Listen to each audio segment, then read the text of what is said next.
ឆ្នាំមកនេះខ្ញុំជួបរឿងរ៉ាវច្រើនណាស់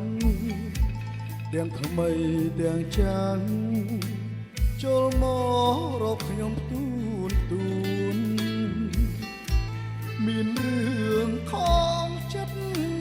មានតែបញ្ហាតខ្លួនអង្រុនអង្រូរកូនជីវិតរកថ្ងៃខ្ញុំឈ្នះខ្ញុំចាញ់ខ្ញុំសាយខ្ញុំយំមិនទៀងជួបជុំជួបលៀងខ្ញុំជួបរឿងបង្រាជ័យត្រូវគេមើលនេះត្រូវគេបន្តចេស្ដីត្រឹមមួយពេលខ្លីជីវិតលែងមានជុំអឆ្នាំនេះខ្ញុំជួបស្ទើរតែគ្រប់រឿងនឿយហត់គ្រប់រឿងស្មុគស្មាញអារម្មណ៍មិនល្អគ្មានកម្លាំងចិត្តលែងចង់គិតអ្វីបន្ត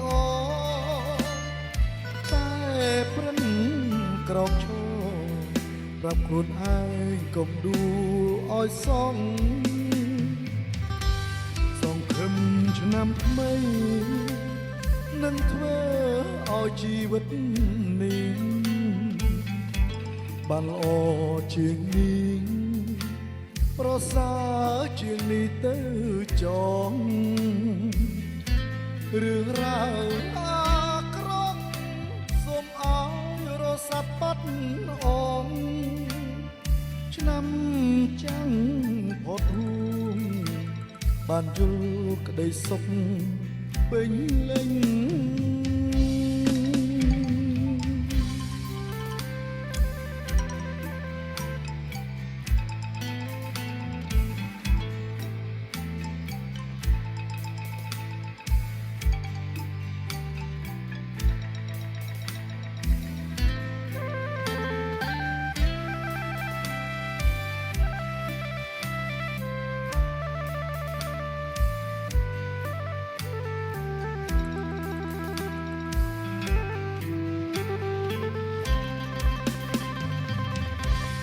ឆ្នាំ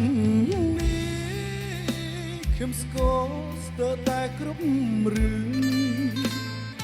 នឿយហត់គ្រប់រឿងស្មុគស្មាញអារម្មណ៍មិនល្អគ្មានកម្លាំងចិត្តលែងចង់គិតអ្វីបន្តតែព្រិនក្រោកឈរប្រាប់ខ្លួនឯងកុំដួលឲ្យសងសង្ឃឹមឆ្នាំថ្មីនឹងធ្វើឲ្យជីវិតនេះបានល្អជាងនេះប្រសើរជាងនេះទៅចងរឿងរ៉ាវអាក្រក់សូមអរសាត់បាត់អងឆ្នាំចាំងផុតរួមបានយល់ក្តីសុខពេញលេញឆ្នាំចាំងផុតរួមបានយល់ក្តីសុខពេញលេញ